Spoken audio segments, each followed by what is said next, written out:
Yes, y'all, it's going down right now. The extended list of episode 180 is definitely coming at you live. All right, guys, I'm your host, Moods. We got JP in the house, and of course, we got the man himself, Mr.Parka. 3 of the 6 are here to do the extended list. Unfortunately, the other 3 were not available, but you guys got us. So, what's up, guys? 22 shots wolf pack. The 22 shots. I like it. The wolf pack version. Nice. So yeah, this is an extended list here. We're not going to mess around too much. We're going to go in the same order. I thought this was a great idea for the Patreon supporters. Everybody else will hear it later. Check out Dave's show as well, where you could hear his version of it, or check out this one, whatever. But coming in at number 25 for me is the slasher film. Not wasting any time, man. Holy shit. I like but it. Is that good? No, it's good, man. Good? I like it. That was amazing. All right. Coming in at number 25 for me is a slasher film. It's one of the...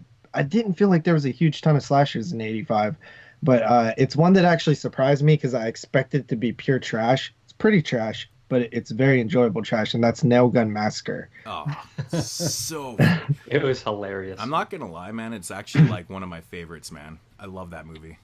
I had never seen it before. I thought it was... I like the killer with his Darth Vader sounding stuff. He uses the nail gun like the entire time. It's just a cool concept for a low budget slasher. A fucking nail gun. Come on. So yeah, I gave it a 6.5 out of 10. Very enjoyable. I want to get it on Blu-ray eventually. That one is enjoyable. My 25 is a movie that I had seen before. It was a rewatch. And I had to rewatch it, and I kind of always had a soft spot for it. I thought it was a really well done kind of serial killer movie, and I thought that the director and producer and all them did a pretty good job detailing, facts about serial killers. It is a character named Steve Belmont, who is one of the best characters of the year. It is Murder Lust. The best part of the movie is when he signs his dismissal papers to get his last paycheck. He thinks he signs it, and the guy picks it up after he leaves, and it just says "fuck you." But 7.5 on Murder Lust. Isn't Murder Lust so much better than it should be? Oh yeah, it's because the lead actor is so good. The acting's all really good in it. Yeah, there's man. some really parts. I 100%. Yeah, very enjoyable film. Yeah, I 100% agree with that. What the hell is that noise? That was that's somebody on like a quad or okay. That's what I thought it was. Sorry about that. All right, so coming in at number 25 for myself is actually a first time watch. And actually never heard of this one. I'm not sure who mentioned this one, and I'm not 100% sure on how to pronounce it, but it's Gakidama. Okay, so it's a Japanese movie, and the reason why I have it at number 25, even though I really enjoy this, it's more of a short film. It only runs about 55 minutes. But it was really impressive, man. I really enjoyed it. It's basically about this dude that kind of gets taken over by this like demon type creature thing. He uses this dude as a host, and this demon kind of grows inside of him, and then he gives birth to it and shit. And I thought it was like really atmospheric and pretty. Wait, is that the Demon Within? Yeah, the Demon Within. Yeah. Oh, okay. I just really I just really enjoyed it, man. It was atmospheric creature feature. It's weird. It's like a possession kind of host, like creature feature. It's got like all these kind of different elements to it, but very, very enjoyable. 8 out of 10. I wish it was honestly longer, man. I could have done more with the effects and just gore and just craziness towards the end of it and shit. I mean, it's Japanese, man. What do you expect? So, all right. My number 24 is actually The Demon Within. Nice. Or Demon Within. So I should have taken really that approach and used the American title because I totally butchered the shit out of the actual title. I'm not even sure if what I said's right, but I think it is because I seen that movie a long time ago, and that's how I've always felt it was pronounced. So. I don't know how I missed that one. I never even heard of it. I reviewed it. Does it have a release? Japan. just VHS release? Yeah. No, I think it's a DVD in Japan. Wow. Yeah. I actually just really like the quick little concept. It almost felt like a extended anthology segment, really. I mean, and maybe that's because it's little creature monster things, which is typically used for anthologies. But I thought that, just the weird concept of them birthing it then out of their mouth and then eating it and then being addicted to it. It was just bizarre and cool Japanese stuff. And the creature was fun too. It had a little bit of blemishes and stuff, but I thought it was really enjoyable. I gave it a 7. Cool. I also like that. So my 24, I'm coming in. I don't. Should I spoil any of our top tens with other people's list when I'm doing this, or do you That's think? completely fine by now. I All assume right, they would probably I heard hope it. so. So mine was on Mood's list. It's 24. It could jump up higher, whatnot. I don't know. The bottom like 10 of this could be anywhere. To be honest, You have one of I my feel top the same teners way at about number all of them. 24. That's fucking hilarious. I really like this movie. It's The Midnight Hour. I have a soft Right. spot for it. I think it's the best kind of Halloween like atmosphere movie, and it's got a great cast, and it gets really big and crazy at the end with a lot of like townsfolk, and it's insane. 7.5 for Midnight Hour. It's got to be one of the best TV horror films of all time. I would agree. Yeah. Yeah. All right. Moods. Coming in number 24 from direct. This is such an odd entry too, man. Directed by Alberto Di Martino, who has done things like The Antichrist, you know, that awesome Exorcist ripoff, The Chosen. He also did Bloodlink from 82. But this one was a strange one from 85, a late entry into the giallo genre, and that's Formula for a Murder. It's not Didn't even see it. It's not even that crazy. It's starring David Warbeck, but it's just got an odd construction to the film, man. Like, you know, he's basically a gold digger, you know, man. He's married this woman who's like in a wheelchair. She's had an accident. She's in a wheelchair and stuff. And he's only married her for the money. And you kind of have that idea, but then they reveal it like a half an hour into the film, and then it goes from there. And there's some twists and turns and stuff. It's just an odd kind of balanced giallo. It's really, really kind of strange, but I kind of enjoy it. And like I said, you know, 1985 giallo is like, it's very unexpected for the time. So, but it's decent. It's decent for what it is. It's definitely enjoyable. It's 7 out of 10. So Much better than his other movie that year, Miami Golem, also with David Warbeck. oh from yeah, 85. Miami Golem. You know what? I didn't watch that. Terrible. I actually passed on that. Yeah. It's not good. It's funny though. Nice. All right. My number 23 is, I guess, more of like a thriller, but it still has some horror elements, and it's The Boys Next Door, starring Charlie Sheen. This one actually kind of surprised me a little bit because for as big of an actor that Charlie Sheen is, I never heard of it until Severin announced it, and it looked like a gay porno based on the cover. Like it really did. Like like when I posted, you know, I do the Facebook thing where I post what I'm watching and stuff. I have like real life friends and like people who don't follow movies.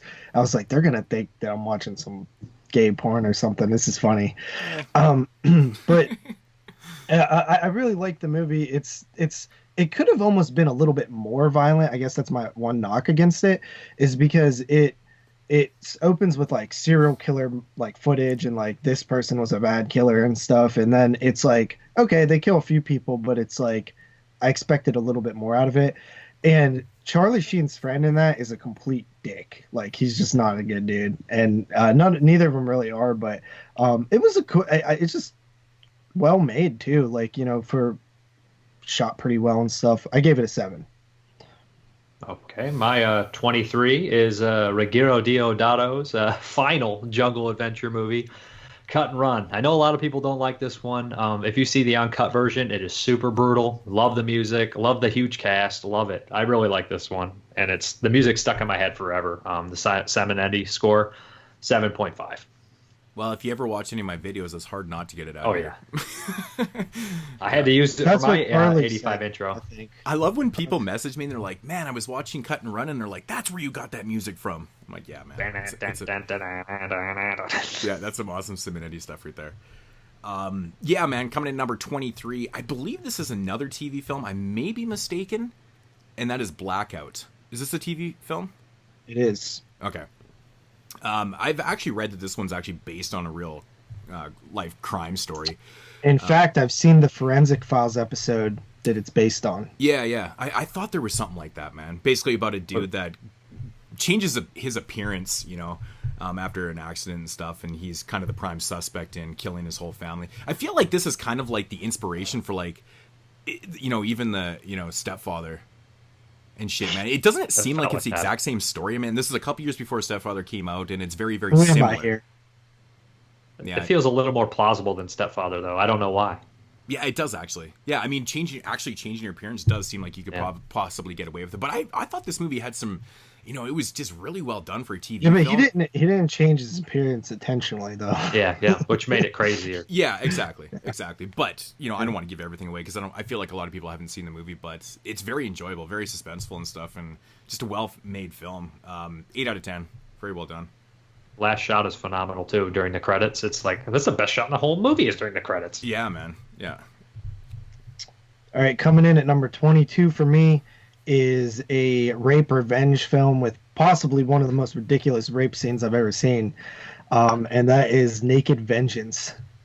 This movie to me I watched it in a Facebook watch party with a couple other dudes, and we were all just like, it was a perfect movie for that because we're just like, every single person in this town is a complete scumbag. Like, everybody. It's ridiculous. Like, the whole movie's super ridiculous. The revenge actually starts off really good, too. There's some good revenge in the beginning. And then they, like, let their foot off the gas. I'm like, what are you doing? It's so unreal. Like every single, I mean, they take this small town kind of concept, right? And they just turn every male into like a thriving hard-on. Like, that's just so unrealistic. It's ridiculous, but it is fun though. It completely is, but it was just a lot of fun. I just it was just absurd. And especially like the whole sequence of the rape and murder and stuff of the family. I'm like, how did you think you would get away with this? The boat scene too. Like he's like, oh, I'm gonna get me some of that. Like after all that happened, it's like a parody of "I Spit on Your Grave" when he comes back on the boat. Yeah, but sure. The guy wasn't mentally like messed up, so it's just like, what in what world do you rape somebody, come back like 48 hours later, and she's like, and you're like, you know what? I'm gonna go over there. It's like, what the fuck are you thinking, dude? The scene with the actual rape when everything totally goes wrong and bodies are flying everywhere.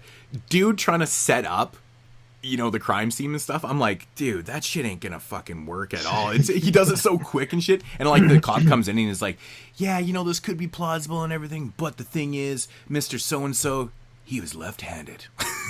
I'm like, what? That's all that's wrong? I'm like, what the fuck? That cop fucking sucked too. Because they put the gun in his right hand. It's so funny. Yeah. Awesome. So he knew he was left-handed too. He just knew he was left-handed. Yeah. That's a 7 out of 10 for me. That town needed a Charles Bronson. Exactly. What are we at? 22? Yep. Okay. The only movie I watched from Poland. I thought it was really well made. It was like the story was kind of hard to follow, but after like the final like act, it all came together perfectly and everything was understood. It's called Medium. It's kind of like a Patrick style story, but it has a lot of big things going on. It's made like an art film and it's like a perfect mystery. I loved it. I'm going to give it a 7.5. I actually was going to bring that to the table and I didn't even watch it. Yeah, I know. I actually had on a list but I was on Netflix. I was running out of films because I was like, I'm going to stop at 85 for 85, and just that was it. I didn't get to it, so it's weird that it was on Netflix. And you sent me a YouTube link. I watched a shitty YouTube link, and then somebody's like, it's on Netflix. I was like, God damn it! Nice. Number 22 is a film that we recently actually reviewed. Well, I guess more recent. I mean, it's a few months old. Vampire Hunter D. The animated vampire film. If you want to hear more of our thoughts on it, we did a full-length review on it. But it's a great animated, basically horror film, man. Girl that's is basically exacting revenge. She hires on someone to kill this vampire that's bitter and shit like that. It's just a great story, good gore, very, very. The pacing is just excellent in it, man. It's just so enjoyable from top to bottom. I absolutely loved it. So 9 out of 10 on that one. My rating didn't change, but it's definitely something that I was never really much into was anime films and shit like that. But in the last couple of years, man, doing this Patreon and shit, man, we've been exposed to so many of these awesome films, and I've been going back and really enjoying the shit out of a lot of them. But this is one I highly, highly recommend, along with like Wicked City and stuff. But I'm sure if you guys are watching this, you probably know more than I do, so you don't need those recommendations. But Vampire Hunter D, and which I keep hearing from people that the sequel's actually better, so I still need to see that. But great film. All right, number 21 for me. It was mentioned already, and that is Murder Lust. This was definitely one of the better gems for me. Never heard of it really. I think I remember when Severin or Intervision announced it, and I never know what to expect with those. But this one was really good, and I think that it's just it feels like cheap, but the story and like the acting don't match the quality of like the way it looks. And I always like that because it shows that like sometimes good filmmaking can come from different areas and not just, glossy looks. But yeah, very, very entertaining. I picked up the DVD off of Dave's recommendation before I even watched it. So yeah, happy to own it. I gave that one a 7 as well. Cool. Okay, coming in at 25, we talked about it a couple times in our top 10, so I'll just say it. The Anthology, Cat's Eye, really like it. Great cast: Andy King, James Woods, Drew Barrymore, Kenneth McMillan, Mike Starr. Geez, a lot of good people in here. The guy from Airplane, just well acted. Good anthology. Got a little troll in it. 7.5. Nice. Yeah. Number 21 is probably one of the goofiest and strangest films on my list. I've always had a soft spot for this one, and it's Hard Rock Zombies. It's just, it's such a bizarre film. I love this movie because the setup is so strange. Like, it's about this band that's like traveling around, and they go to this small town, and it's filled with like Nazis and like just everything imaginable that you never see in a town kind of thing, right? Anyways, long story short, they end up getting killed, and they get brought back from the dead. So now they're like a zombie rock band and shit. It's ridiculous. It's absolutely outrageously like almost stupid, but so much fun. You're not a fan of this one, Dave? I love the song Cassie. Oh, yeah, the Cassie That's song. about it. I have a poster. I love the poster. I have it on my wall framed, but I don't love the. Oh man, I think it's so much fun. I've seen this movie years and years and years ago, and the quality was so bad, and I actually really did not like it. And then ended up getting that pretty crappy DVD years ago and rewatching. I was like, what? I actually really enjoyed this, man. It's fun. It's an oddity. It's strange. It's like the movie doesn't really know what it wants to be, so it just kind of threw everything into it. It's like it's like gumbo. It's like a big pot of gumbo, man. But I like that. So. White vinegar syndrome release. Yeah. 8 out of 10 pure entertainment value. If I was rating that on a normal scale, it would probably be like a 3.5. But it's straight entertainment for me. All right, breaking into my top 20 here, we have The Midnight Hour. This is I think this was the second film that I watched in the prep, so it was forever ago. I don't really remember it. I just remember it feeling super Halloween, there being like monsters and stuff, and I remember liking it a lot. But I definitely want to revisit it one day. But I had it at a 7.5 out of 10. Okay, we're gonna break into the top 20. Unless Mood, you have something to say about Midnight Hour anymore? I thought I heard some. No. Besides, okay. You know what? I think I might have mentioned on the pod or on the actual show. I don't know if I was getting pretty. No, I wasn't drunk at that point. That was right in the beginning. I think it was at the beginning, so I was good to go. It was, I think it was about when we got to number 2 is when it all hit me and shit. But no, I generally don't like, choreographed, song dance sequences and stuff. But that one has a fun one. It's very reminiscent of like a thriller type deal. But I love that scene. It's very well done. It's got that big ass zombie head guy dancing yeah, too. Man, doing the His head takes up half the fucking screen. Pretty much, yeah. Breaking the top 20 for me, it also made a bunch of people's top 10. It is Nightmare on Elm Street Part 2. And I always kind of was iffy on this one. And rewatching it, I was like, here we fucking go, And then I was rewatching it, I was like, you know what? I actually really like this. It's really imaginative and nightmarish. And like that scene you guys were talking about, the scene where he sees Freddy in his fucking basement, that was pure nightmare fuel. Like just going on. That reminded me of nightmares I used to have about Freddy Krueger myself as a kid. So like it a lot. It was way better than I remembered, and I bet it would go up on more views. I'm going to give it a 7.5 out of 10. Nice. Cool. All right, so breaking into my top 20, and I tried to keep the whole list, I tried to stay away from like straight up exploitation because this list would have been a lot different. This one kind of falls into that category. I know Dave's not even a big fan of this movie, but it is Tenement. I'm just kidding. No, I gave it a 6. No, see, I've always enjoyed this, man. Like I've always thought that Roberta Findlay is such a odd director, man. Like, she did a lot of different types of movies, but she also did Oracle from '85 too, which we probably mentioned on the show, which I actually enjoyed too. It somehow didn't make my top 25, but it's fun. It's basically kind of like a siege type rape revenge. Just it's like made Jeremy's top 10, right? Yeah, in a sense, it's almost like the same movie Night as of the Living Death Wish 3 without a Bronson. You know, there's a dude running the streets in Death Wish 3, and this one, it's just these dudes that are just like terrorizing inside this apartment building, killing people, raping them, just doing bad shit. But I love the setting, man. I've always said that I love movies that totally take place in apartment buildings. That's why I got a soft spot for like Poltergeist 3.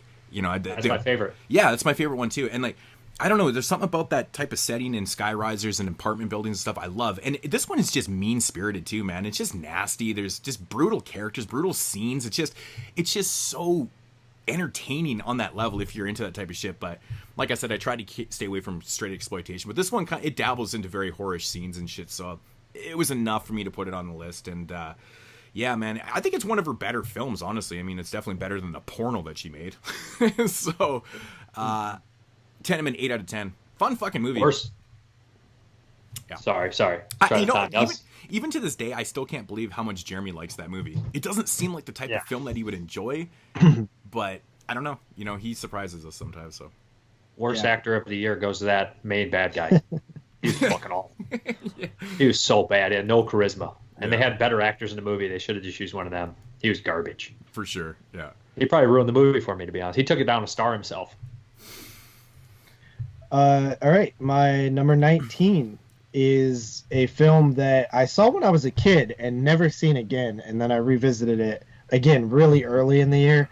But it is The New Kids, which I believe was this directed by Sean S. Cunningham or just produced? It directed. It was. Yep. Okay. You know what's funny about that era of his films, like House, you know, which he didn't direct but he produced? They kind of have a similar feeling. Like the music, the atmosphere, just kind of feels similar to me. I use the same composer and everything. Yeah, but the New Kids, it's a fun movie, kind of more like thriller, I guess, than horror film, but very enjoyable. And yeah, I gave it a 7.5 out of 10. I'm not surprised about all these non-horror films on your list at all. I had a list full of 100% horror films in my top 10. I decided to venture out a little bit in the top 25.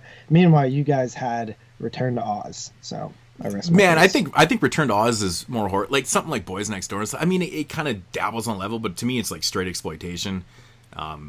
Even that right there, boy, you know, the New Kids.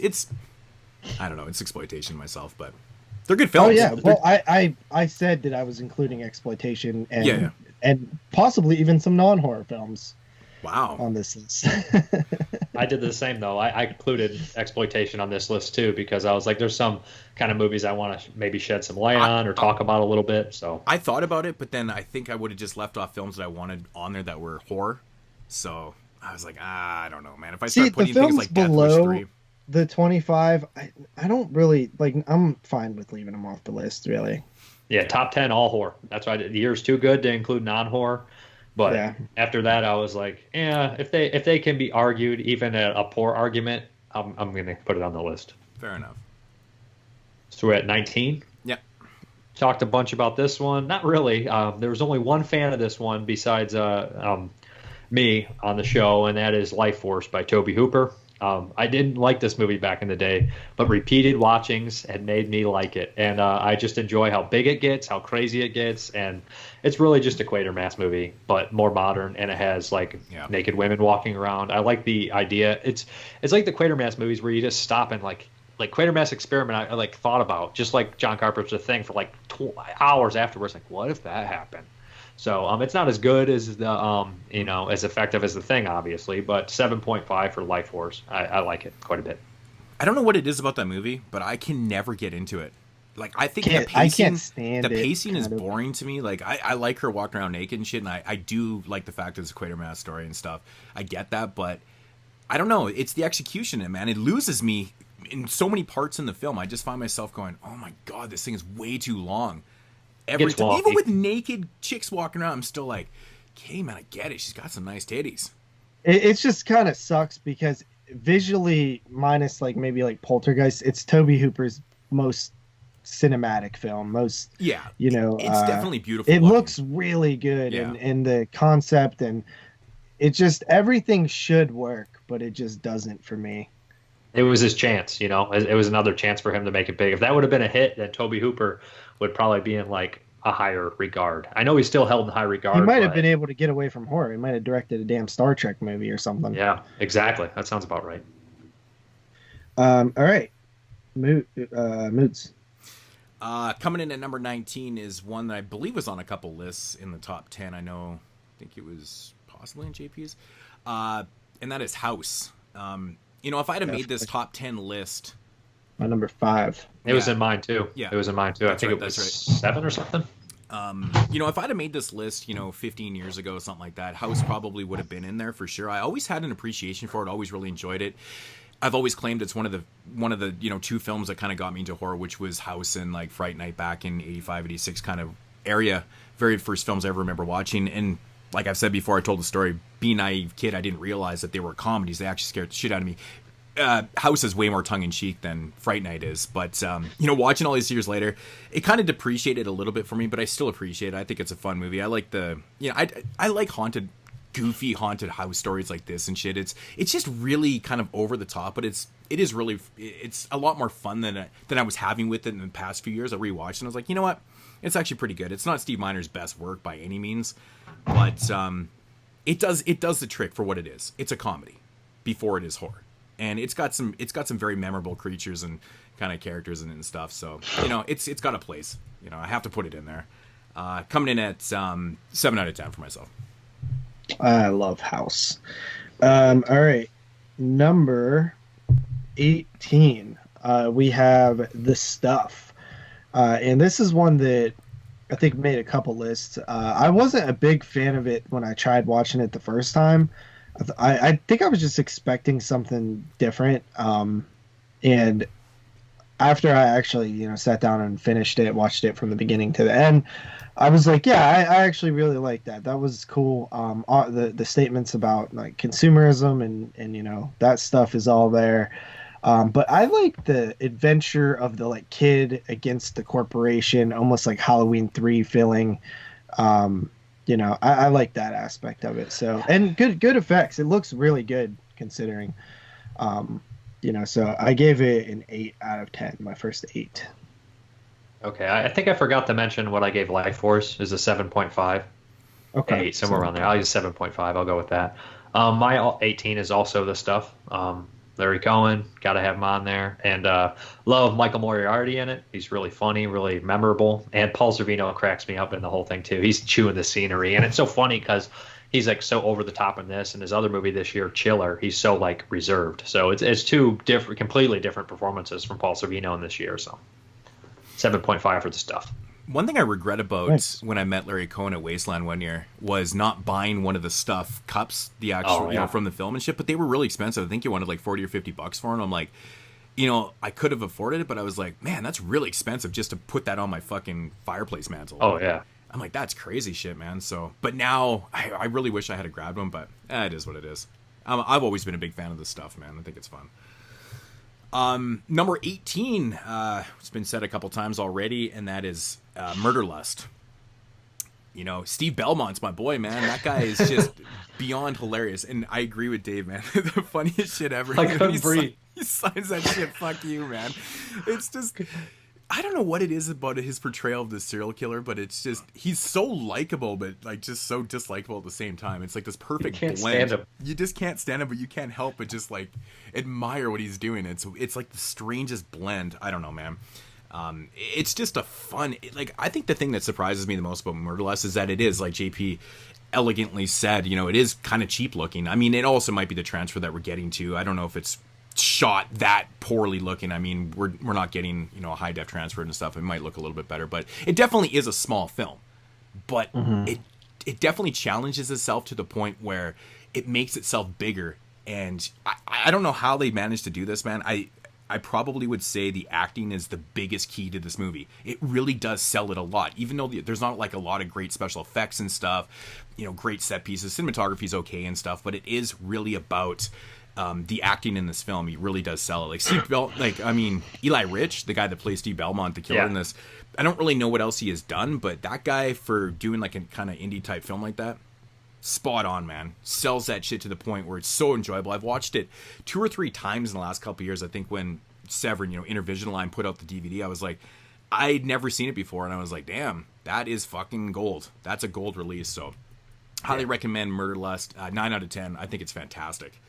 Good dual role in the personality of a serial killer, like how they have the 2 different lives. Yeah. And he's like so regarded in the church, like BTK, and then he's killing people on the side. And his arguments with his brother's great too. I felt like that's where the inspiration was the BTK killer. Not killing wise, but I mean a little bit with the killing wise too, with the choke. He did certain things that the BTK killer did, but it was that whole church aspect where he literally had like an everyday normal job, that he wasn't really the greatest at, but he had the church thing going on. So there was all these elements. I feel like there was a lot of inspiration from that. When did the BTK killer? He called it before 2005. The BTK killer was called. So he predicted all this shit. He was more, I think, based off Kenneth Bianca, the Hillside Strangler, because he had the fake certificate on his wall like Kenneth Bianca. True that. He called serial killers before they actually were caught. Or that's crazy. Or the BTK killer really liked Murder Lust. Maybe. I know that who's the serial killer? Jeffrey Joel Dahmer Rifkin. liked Exorcist 3. Joel Rifkin's favorite movie was what's the Strangle Frenzy by Hitchcock, and he strangled all the prostitutes like that. Right. Yeah. Oh, Frenzy? Yeah. Yeah, that made my top 10 of 72. All right. Is it me? Yeah, 17, I think.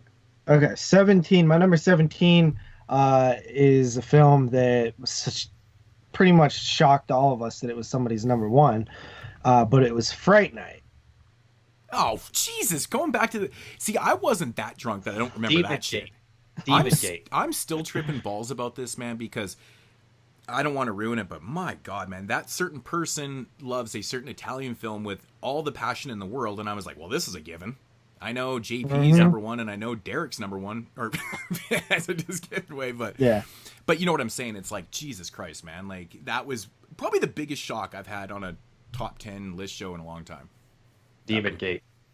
Dude, yeah, that was some bullshit. Yeah. But yeah, Fright Night. I don't love the movie, as much as some people hold it in, super high regard. Explain what it is with Fright Night, man. I don't understand. So I love the beginning with, Charlie like hanging out in his room with Amanda Bierce and spying on Jerry Dandridge and all that stuff. I like the stuff where he's trying to go get the Peter Vincent character to help him out. I like the stuff with Evil Ed. Every single thing with Jerry Dandridge is painfully boring to me. What? Whenever with him and Amanda Bierce, and it feels like it's such a huge chunk of the movie. I don't feel like I don't know. It's a little too romantic for me. I just think it's lame, honestly. I think it's because it's the homoerotic overtones of the film that you don't like, man. Come on. He doesn't like love. He hates love stories. The fact that Jerry Dandridge has like a male live-in and, See, I guess never it's like picked it's any the of that homoerotic overtones. It's the podcast. bisexual overtones. It's kind of an ironic film a little bit that, in 85 had Nightmare on Elm Street 2, which is, considered the gayest horror film of all time. And no one knew Fright Night and Nightmare on Elm Street 2 were gay until like 30 years later. Like, I didn't even register that. It's because, obviously with Evil and Brittany, she's also gay too, isn't she? And so is Roddy McDowall. And Roddy McDowall, and I think he was outed at the time, but the other two weren't. But then when you watch back and you look at the film, the way it's constructed and stuff, it does have a lot of gay overtones. Gay. Shut up. So, but I never really thought of that until I was older either, and I was like, okay, I didn't know until you guys said anything. I've never considered any of that. In the alleyway with, I told you, Stephen Jeffries and Chris Sarandon, that whole thing, it's like it could be used as a big metaphor for coming out big time. Absolutely. Kind of like Nightbreed could be considered a big metaphor for coming out for Clyde Barker. That definitely is. Yeah, I think that Fright Night's just the same thing. I remember watching Fright Night in the 90s and being like, what's with the male living? See, it's weird. I just like, think he just because he's very close to him. He's very close to him. Like, oh, I never really realized that before, and then yeah. Well, he putting his hand on his shoulder and stuff like that. Yeah, I mean, I think it's great. I think it's a really good semi-subtle way of showing, and he also needs a protector. But it's not even straight up gay. I mean, it's obviously bisexual overtones because of the whole thing with what's her name? Amanda Beers. Yeah. I always forget her name. I always think of from Married to Children. But yeah, well, so you got I've that whole said her name concept quite on. a few times because I was on a Married with Children podcast for over a year. But Darcy, isn't it Darcy? Yeah, you know what? Darcy. What's her name? Married to Children. Marcy. Marcy Darcy. That's what her name was because she was married to Darcy. Yeah, it's been like 20 years since I watched Married with Children. Give me a break. So that shit's fun. I think that the thing with Fright Night for me is like, and I joke about this, but I actually do like the remake better. I do. Dude, what's going on with your mic? I can't really hear. It's all staticky and shit. It is the worst. It honestly is a remake not, that I really don't like. It's completely good. It's completely good. Anton Yelchin does a fantastic job. I don't know what Fright Night remake is. I never heard of it. But if you rewatch Fright Night Part 2 remake, if whatever it is, that one's better than the fucking Fright Night remake. I don't know what Fright Night remake is. It's just like I don't pace. know what RoboCop remake is. 2 words. Never. McLovin. If Mick's a Hate word. McLovin. One word. Fucking One word. terrible casting, man. Capitalizing on his success of fucking McLovin. That might be 3. Ugh. McLovin, 2 words. What? Oh, what happened, JP? Lost my camera. Hold on, I'm trying to get that back. But yeah, so Fright Night, I do like it.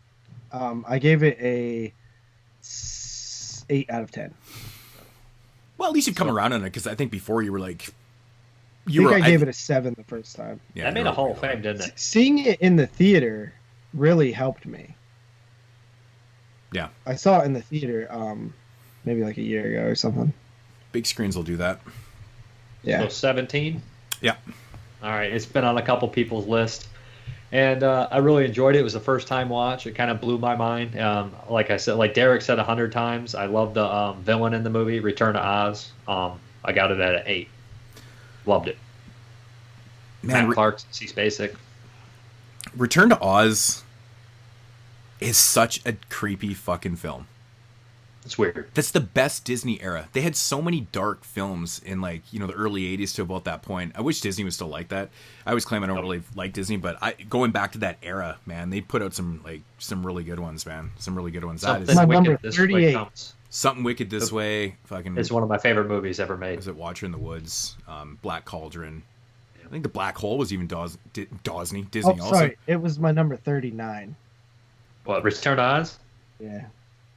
Oh, honestly, man, multiple watches later, it'll kind of creep up the list and, Right under warning sign. She's like, Dorothy Gale. You liked Warning Sign more than Return to Oz? What in the living fuck? About the same. Warning Sign's really well made. I liked it. It is, but it's kind of not boring. making my top 25. But it is kind of boring, though, actually, to be honest. But okay, so coming at number 17 for myself is one of JP's all-time favorites. This is one that grew on me over the years. I was never a fan of it, man. And it wasn't because of the stupid twist, quote unquote, and that's Friday 5. Quick question, JP. What the fuck is with you using this shitty artwork for Friday 5 on the banner? Because that's the poster. I know, that's the fart poster. Yeah, that poster art sucks, man. I like the one. The just other with the one mask. is that's the VHS cover though. We want that. The VHS cover is awesome. It's different. Justice for Roy. I try to stay away from using the VHS covers because they're like narrow long, you know what I mean? Instead of like wide and well, they use it on the DVD. I resized them, but I mean still, it's just I like where it has all the little credits at the bottom of the that's the official theatrical poster. That's what I usually try to go with. But yeah. No, and honestly, the truth is I couldn't find a good quality of the mask that was didn't look like crap. So I mean, it's so small on there anyways. I don't think anyone would really notice. I know it's probably your OCD kicking in, but it is what it is, man. But it's a fun movie, man. The thing I like about this movie, it's just so absurd. The body count's ridiculous. Just the actual narrative and where it goes is like ridiculous. But it's kind of a fun entry, to be honest. I'm glad that they didn't like jump the shark with this one and do this in part 2. Like I always say with Friday 2, man, I feel like that sequel would have been better taken in the franchise later on into the franchise instead of just doing that as a direct sequel. But I don't know, this one just kind of works for what it is, because part 4 was like the final chapter, and then they come back with this absurd narrative, and it's fun, man. Beginning. It is, man. Yeah. It is. It's just a fun film, man. It's kind of ridiculous at times, but got good kills. Got some great titties from Debbie Sue Voorhees, man. I mean, she got the part because her last name was Voorhees, right? I would give it to her. Right? I mean, not because of the titties. You're casting a Friday 13th movie. You're like, yeah, it's better than the other. Who gives a fuck? Right? I just love it. It's just, it's so 80s. The movie's absolutely so 80s. There's just, it's so stereotypical, man. You just got these scenes where people are all over the place. They're just in these random spots, and the killer's just always around to kill them. And it's just a stereotypical type slasher film that I absolutely love. It's great entertainment value. I'm the best Friday the 13th, in my opinion. I agree. Really? 7 out of 10. I agree, Moods. You think it's the best one? No, 2 is probably the best one. It's my favorite, though. 4 is I think 4 is the best, and then 2 is the second best. I used to like 4 the best, but rewatching 4, I just wasn't as into it as I used to be. I don't know why. That happened to me too, man. I've always been a big fan of part 4, and then over the years, like the last probably, I don't know, a bunch of years, man, part 6 became my favorite because I love Jason in it. I love CJ Graham as Jason, but I just like the big overall feel of that movie. It's crazy to me. Plus, I don't know, man. I like fucking Tom Matthews and that shit too. So I love Tom Matthews, but it's just something about that film. It just has that kind of weird kind of atmosphere to it, and it's just big. But kills are awesome. The soundtrack's amazing too. Another great seller for part 6 for myself. But Friday 5, 7 out of 10. I think it's a fun entry into the franchise. A misunderstood one a little bit. All right, my number 16 film is an Ozploitation film, if you will. It was made for TV. Oh yeah, and it is Fortress. Yeah, excellent film. First time watch for me. I never really heard of this one talked about amongst like the Australian horror or Australian like exploitation and thrillers that you hear of the time. But this one was a lot of fun. I like the concept of these, masked criminals. That it just looks crazy right off the bat, and then it goes a little weird with the like survival aspect of the film, but I like that stuff. I was a little bit uncomfortable with the amount of skin on all these children. It was weird. Yeah, it was very. There's like a 12-year-old girl that's completely bare-chested. No, she's bare-chested. I thought she was wearing a white shirt, and it looked like she was bare-chested. Yeah. Might as well have been. Oh, it might have been a different film from that year too, but I swear there was like, well, maybe the kid was like 8 or 9 or something, but still. Yeah, it was. There was definitely a young girl who had on like a white shirt and it was soaking wet, and I was not a fan of that. Yeah. There's a constant threat of rape too, because one of the guys suggested, one of the bad guys. So it's just like, they're like, we gotta get out of here because they're about to start raping 10-year-olds. Yeah, I know. I'm like, let's go. But a lot of characters. It has a weird blend because it gets like serious and then it's like lighthearted. Like the teacher's trying to be all, positive. She handled that situation okay. She was very concerned and trying to keep everybody calm, and I liked it. It was pleasant. But yeah, who put this out? Is it on Blu-ray? No, not on Blu-ray in the States. No, just DVD. That I think means it has release. like crappy like kind of budget DVD releases. I have it. I think it's an HBO DVD release. Is it really HBO? Wow. I think it was. It was made for HBO. It is technically a TV movie, which is interesting. Yeah, it was a TV movie. Yeah. Wow, I really enjoyed it. I gave it an 8 out of 10. A lot of TV movies making our list, man. That's good. Mm-hmm. Number 16, it was mentioned earlier by JP. It's not really a horror movie. It definitely has a thriller tinge to it. And again, you brought up that it looked like a gay porno, The Boys Next Door. This one actually, I think, really fits in a lot of things that we talked about earlier for this year. Again, Charlie Sheen and Maxwell Caulfield, they're like throwbacks to the 50s, like kind of poor white trash. And everybody is living in the 80s. They're outdated. They don't feel like they belong. And I feel like this movie resonates now today more than ever because these characters are kind of like, they're spree killers. They're today's mass shooters. Caulfield is. And Caulfield definitely has a sexual frustration, and there's no doubt he chose that gay bar on purpose. He's gay. well, Charlie Sheen feels like he just wants to have sex. He's like your angsty teenager, like I deserve to have sex, which is gross, but kind of expected. Well, Caulfield has some dark underlining homosexual tendencies toward Charlie Sheen because when his friend sleeps, he starts getting angry at it. He hates women because he hates what's inside of himself. There's a lot of self-loathing stuff going on in that movie. I think it's really... They don't even beat around the bush with that either, man. No. Like it's even his anger seems stemmed from just that. You know what I mean? Like where he's like pissed at the world because he's holding on to this secret thing. But there's also other things too, like they're pissed at being poor. Hence why the cover is so gay for that movie. They saw Caulfield and his muscles, and they're like, "We got to advertise these muscles to get girls to rent this." Yeah. I like the cover, like with the outline and chalk part though. That looks cool.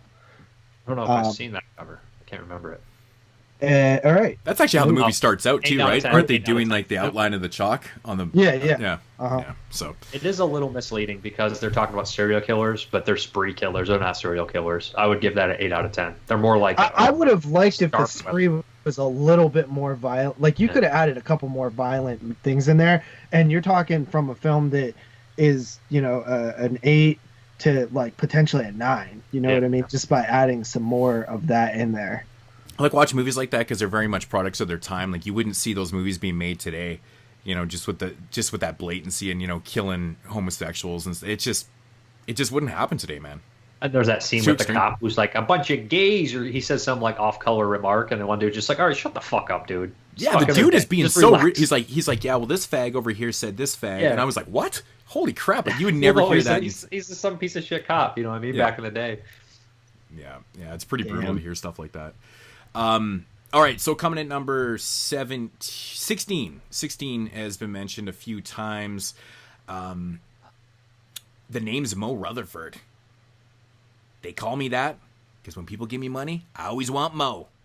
The stuff. Yeah, he's great in that. It's like the cheesiest quote, but I absolutely love Mo in this movie. For some reason, I thought this one made your 10, but I guess not. No. Michael Moriarty, man. I always like this guy, man. He's just one of those actors that I always kind of gravitate to when he's in shit, man. He's just got that appeal to me. I think he's great in pretty much everything he does. But I've talked about this movie so much, man. I love the effects. I love the social commentary. That's one of the selling points to watching Larry Cohen films is that if you just kind of take his films for face value, you're like, they're kind of goofy and silly and shit like that. But he's always saying something. He's saying something like.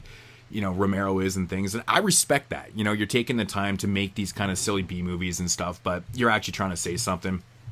I think it's great. I think it's awesome. So 8 out of 10 for me. I don't think my rating's ever really changed on that. I've always been kind of with that rating for a long time, so.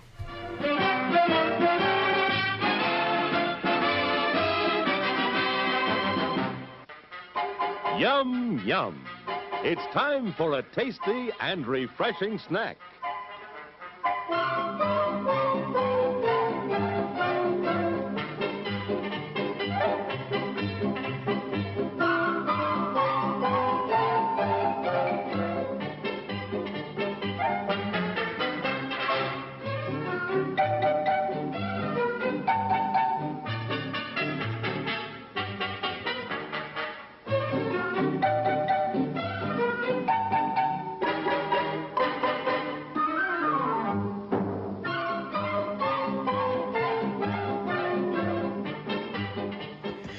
All right, so coming in here at my number 15 is a TV movie.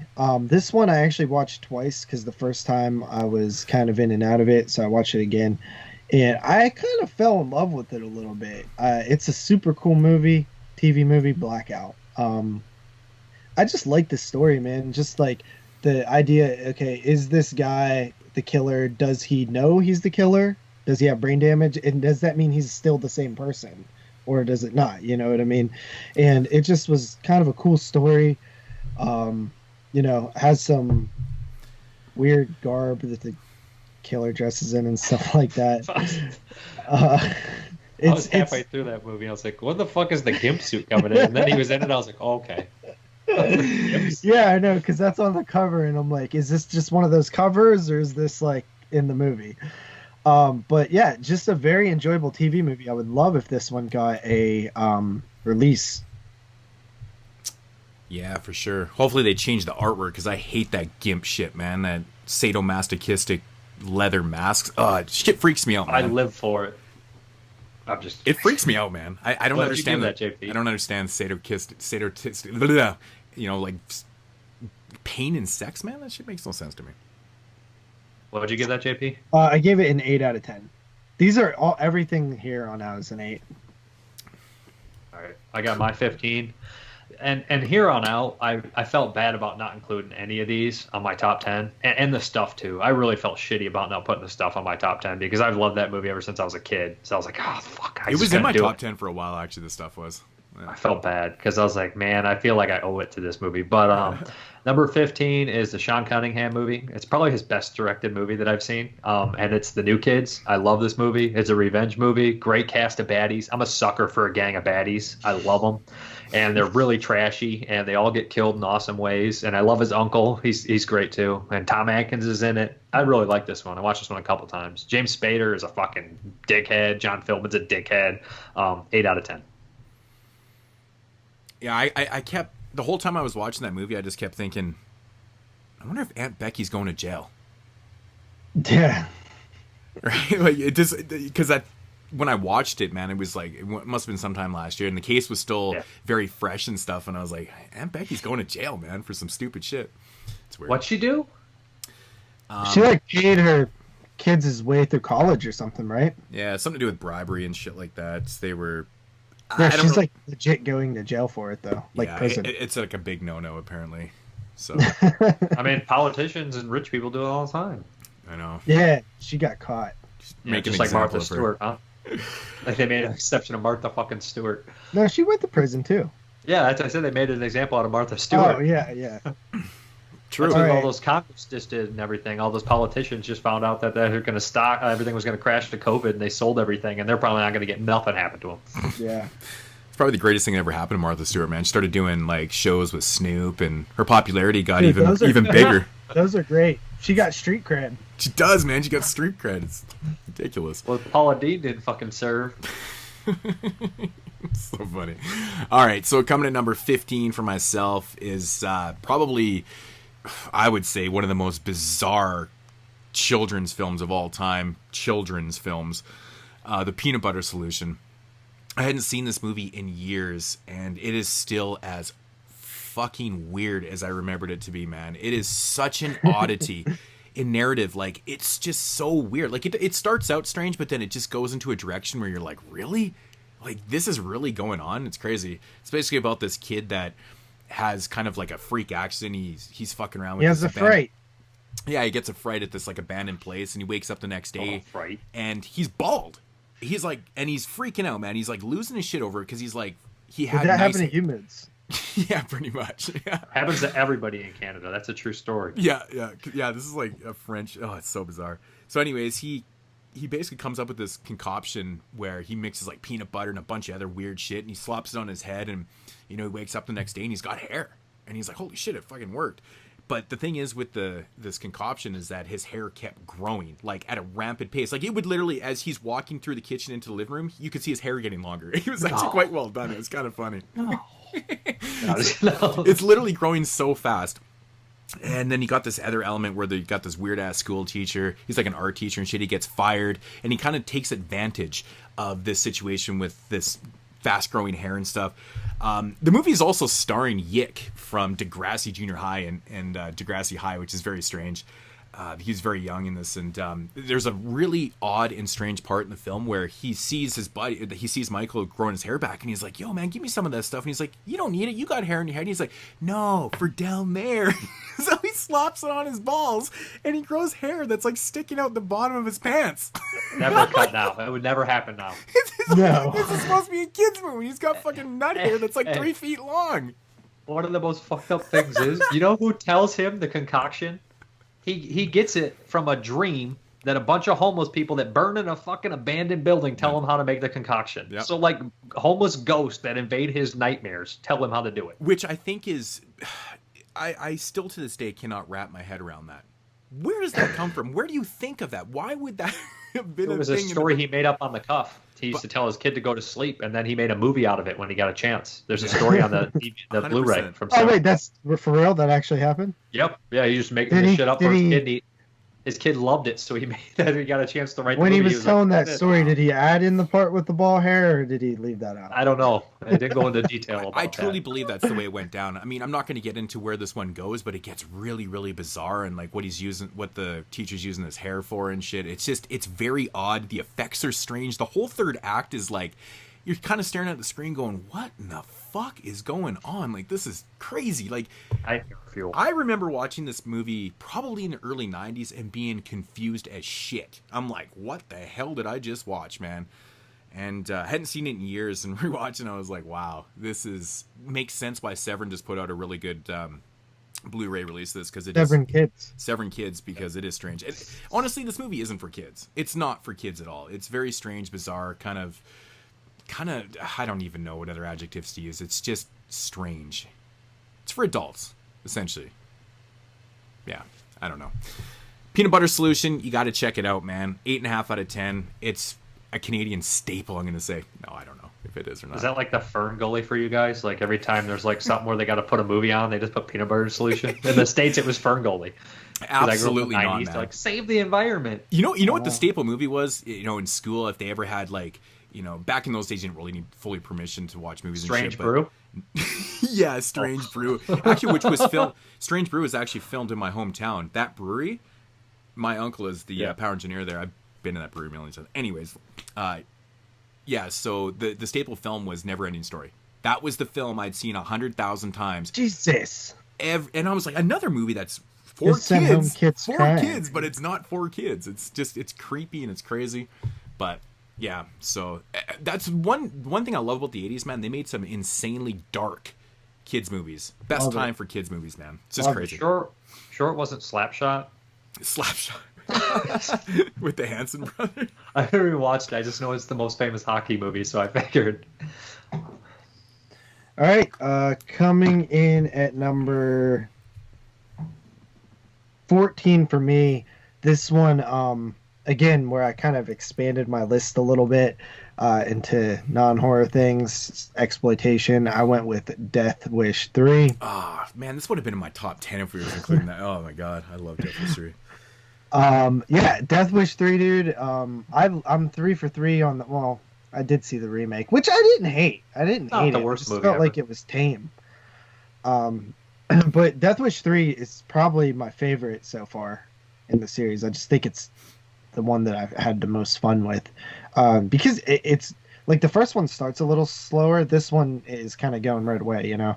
And I like the fact that like the police detective is like, we know who you are, we know what you do.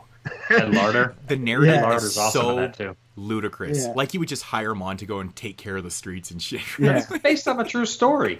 That's how the states work, I folks. just love how blatant it is. He's just fucking people up, man. Oh, it's so good, man. So awesome. You're standing in front of my car. he's like, there a problem? He's like, yeah, you. What's the problem, guys? You're standing in front of my car, and they just. So true, man. I like how he put fucking a nail trap under his window. I love it. Yeah. I love when he just like goes to those old people who's like, it smells delicious, and he just invites himself to dinner. He's like, this, excuse me, and he has that giant gun. I always wondered why that couple lived in that neighborhood. They didn't seem like they should have been living there. They couldn't get out. It was like old Polish neighborhood here. Like there's an old Polish neighborhood and then like it just went to the hood. But all the old Polish people are too stubborn. It's like, I've been mowing this lawn for 800 years. I ain't leaving now. I guess, yeah. Yeah, That's how they all were, and they were all different races too. It was like New York, but yeah. So Death Wish 3, man, super entertaining. I gave it an 8 out of 10. Sweet. or am I 14? Mm-hmm. I think this is a real excellent movie here. It's been brought up a couple times. Robert Burns, for a production designer, it turned in one of the best performances of the year. This is Confessions of a Serial Killer. It's creepy as hell. It's just so well done. Make sure you see the uncut version. It makes a major difference. But it follows the case closer, and I think this would make an excellent double feature for 85 with Murder Lust. Put Murder Lust and Confessions of a Serial Killer. Yeah. Or even if you watch this one with Henry, I think it would work very well too. But it's just great performance, and it's really creepy, and it's unsettling as hell, a lot of it. 8 out of 10 for Confessions of a Serial Killer. Yeah, number 14 is Silver Bullet. This is one that I've always been a big fan of. I've read the Stephen King, I guess, novelle. I guess it's shorter. Circle the Werewolf. Back in the day, always loved it. Saw the movie, probably early 90s kind of thing. Gary Busey's the man. I wish he hadn't gone completely batshit insane, because, he was probably batshit insane even in these days, but he just always kind of flares up everything. Everything he's in, you just always kind of remember Gary Busey from it, and this is no exception, man. He kind of... I love him. He's one of my favorite actors that I didn't know he was one of my favorite actors. I know. Did not know. He just gravitates. I just realized it recently. He's always fun. He's got that voice, and he just has memorable shit to say, and this is no different, man. He's just this awesome, loving uncle that is willing to do anything for his nephew Marty and stuff, played by Corey Haim, my Canadian brother. And Corey Haim has got, he basically builds him this awesome fucking wheelchair, which is, like I said in the show, it kind of makes you want to be, quadriplegic at that point. If you could ride that shit around every single day, it'd be pretty awesome. Just ride it without being quadriplegic. It wouldn't be right, JP. Isn't quadriplegic when you can't use your arms too? Quad's 4. It's all 4. Did I say... No, I said paraplegic. Get you a little air thing. You could be like... I think I said paraplegic. Maybe I did say quadriplegic, but I meant paraplegic if I did say that. Moots is like, I want to be quadriplegic, damn it. Just I don't want to do absolutely not. But I think I said quad. I probably did say quad. Paraplegic. But yeah, man, that shit just looks amazing. But I've always had fun with this. I like the way the narrative kind of plays itself out, too. It's really awesome. There's some really intensely awesome dark scenes in this. I love the nighttime bridge scene with the firecrackers and shit like that. It's great, man. Good intense stuff. Silver Bullet's kind of classic, man. 8.5 out of 10. I think it's great. We're going by our hands. Yes. We're going by our hands. Yeah. That's the best thing. I love it. I used to say that to people, I'd be like this, like outside, I'm like, we're going by our hands. Dude, I'm gonna start throwing that into my That's exactly life. what I'm talking about, too. Shit like that. Somebody pisses you off at work, you just throw everything out, we're going by our hands. Yeah, I'll have a clipboard and I'll just be like, you know what? We're going by our hands. Or you have a pipe and you're just like, we're going by our hands. If I get in a fight, I'll do it next time. Yes, absolutely. But if I get in a fight at age 33, I'm going to prison or jail. Well, you could say they would probably think you're a lot older than 33. You might give you a pass for being an elderly gentleman. Yeah. They don't put old guys in prison with COVID-19. All right. Is it me? Yes. What did you rate that? 8.5, you said? Yeah. All right, this one's probably the most controversial on my list. You guys are probably going to be like, what the fuck, dude? But I put Come and See on here because it's horrifying. Bullshit. Isn't that like a straight up horror film? Isn't Criterion putting this shit out? Yeah, yes. June. Yeah. It's terrorism, man. It's terror. You know what I mean? So is Arlington Road, but it's not making my top 10 of 98. Hey. What? No. Wait, what? You just said terrorism. And I referenced Arlington Road because that's straight terrorism. I've never seen it. No, but it's crazy, it's not. It didn't make my top 10 of 85. You know what I mean? I would argue that it's more horrific than the Peanut Butter Solution. No, Come and See is probably one of the most bothersome movies there is, to be honest. It fucks you up. And it's probably a great movie. Just take the picture of the kid in the very beginning and you see his face at the end and you're Dude, he looks like an old man. He looks like me. Kind of like you. Yeah. Yeah, exactly. Jesus. You know, he aged just as fast. Yeah, well, over 3 years or so. But no, it's it's a powerful movie, man. It just feels like shit the entire time. There's just so many good scenes in this film, like when he's just walking and they shoot, like the way that when they start shooting at him with the cowl, dude, it's so intense. Like you're just holy, like you start putting yourself into it and we can say we can imagine bullets coming at us and loud gunfire, but I don't think it's possible to truly put yourself like I'm being shot at like fastly, like there's bullets everywhere, like it's just horrifying, and then just Nazis are dickheads. It's nightmare fuel. Not very, see, it's horror. No. But no, I just I gave it an 8 out of 10. Very Dude, good. there's like 2 or 3 scenes in that movie that you'll never forget. Like when they're running and he doesn't want, I'm not going to spoil it, but he doesn't want to look back for a particular reason. And he knows, that he knows, but he doesn't want to look back. So he keeps running. That scene, when the sound cuts out, that's intense as fuck. And then at the very end, they show humanity in the most, the way that they handle the Nazis is the best way to handle the situation, because they will not sink to their level, but also with that kind of individual, you cannot just let them walk away. And they don't give them anything to say or anything. It's just, they don't deserve, like when people make a spectacle, like with trials and everything like that, and these people get all the attention, they don't deserve it. They just deserve to be and thrown in a hole. Nobody remembers them. They don't deserve a name. They don't deserve anything. Not a marker, just nothing. And then just, you feel so much rage in that movie. Mm-hmm. Rage. Yeah. Oh, right. My 13. Yep. This one was on my list for a long time. It was a first-time watch. In fact, out of my top 25, only 6 were first-time watches. Out of all the top 25, only 6. Yeah, because 85. That's why 91. Spoiler alert, is such a fun and interesting years. Because and this is great to revisit these 85 movies too. But it's just you kind of know what all your shit is already. Yeah. But this movie blew me away. I was watching a lot of Hammer at the time, so to see one of the Hammer alumni directors pop in and make a movie in '85 was very, really great. It also has one of the best performances of the year in Jonathan Pryce, who I think is amazing in Something Wicked This Way Comes, Brazil, Evita. He's just an excellent actor, and his line was like "fresh bodies, fresh bodies." Him with Stephen Ray is great. Patrick Stewart. It is Doctor and the Devils. I love this movie. Burke and Hare story. You know what? Fuck it. I'm going to bump it up to an 8.5 on the Doctor and the Devils. I loved it. Nice. I don't remember. What did we rate that when we reviewed it, JP? I know we both really enjoyed it. I think I might have gave it like a 7.5 at the time. Jeremy loved it. Oh my god. That's the first. I feel like that was the first time I noticed that. I was just like, no, I think there was a time before that actually. Yeah, I'm pretty maybe. Sure. But yeah, maybe I don't know. What, dude? What? Can we just say something about that really quick? This was in an era where we had one movie to watch. Yeah. Let me just put that in perspective. We had one film to watch. Yeah. He should have just been like, I didn't do it. Sorry, guys. I know. Yeah, we completely. But he was super young back then too, like younger than, like he was older in like age years, but like he was young in person, in spirit, mentality. Yeah. Yeah, mentality. Remember, like very immature. We would bust it like some of our first episodes, and they'd be like 2 hours and 15 minutes. He's like, man, this podcast is so long.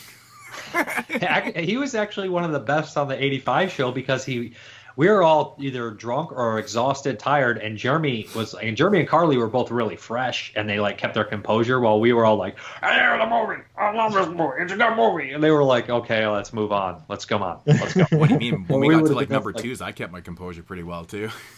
You were like, I finished talking. Oh my god! Listening back, I was like, "This is embarrassing, man! Holy shit!" This is my favorite album. I mean, movie. Return of the Living Dead is the best. You mean Day of the Dead? Yeah, Day of the Dead. What did I say? I mean, Fright Night is really spooky. I like how you just close your eyes during the you want to go to impersonation. I imagine. I don't think my eyes are closed, man. There's no way. That was the best. That was the best. I loved it. I laughed out loud listening to it when it was like, "You gonna let me finish? You're not finished? I'm finished." Somebody actually commented on that today. Yes. They said they were laughing about that. I almost died. Right, surprisingly, for how shit-faced I was, I remember right to the end of the show too. It's crazy because I went past right out, man. It's crazy. But yeah, coming in at number 13 is kind of it's another movie that I've always kind of shit on throughout the years. It's from my favorite franchise, and I have my reasons for it. Nightmare on Elm Street Part 2. I've always said though, like as a standalone film, it's actually a legitly great movie. Like it's scary. It's got this just horrifying Freddy kind of story and stuff. But like I said, my biggest issues with it is just the placement in the franchise. I think that they should have stuck with the nightmare logic for a while before just jumping into the reality and stuff. I think that's just a mistake, but that's just my personal preference. It's just jarring. If you watch him in sequence, if you watch the first film and then you go right directly to the second one, it starts out great. You're like, fuck yeah. And then the narrative starts to build and you're like, what? He's going into reality? I'm like, fuck this shit, man.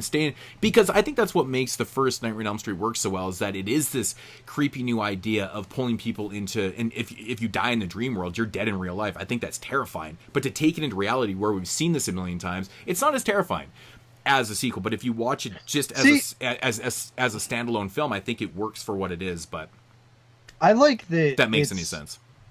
For me, I think that it, like, the dream world's scary and real world isn't scary. I get what you're saying, but it's the like blending of the two that this one does that I think is scary, where it's like it's becoming the same thing. In a sense, but it's still taking it into reality, which I'd never really wanted by to the go very end. Yeah, by the very end, and that's where I didn't really. I mean, I don't mind it if they had done it way later in the franchise. If they had exhausted the whole dream world, like part 1 to 3, 4, 5, and then went to part 2, I would have been like, oh, crazy. So they're taking this shit to the real world, cool, man. Because they never do it. It just goes back to the dream world, and it kind of stays there until the shitty ass Freddy's dead, and then of course we get. They take it into reality in Wes Craven's.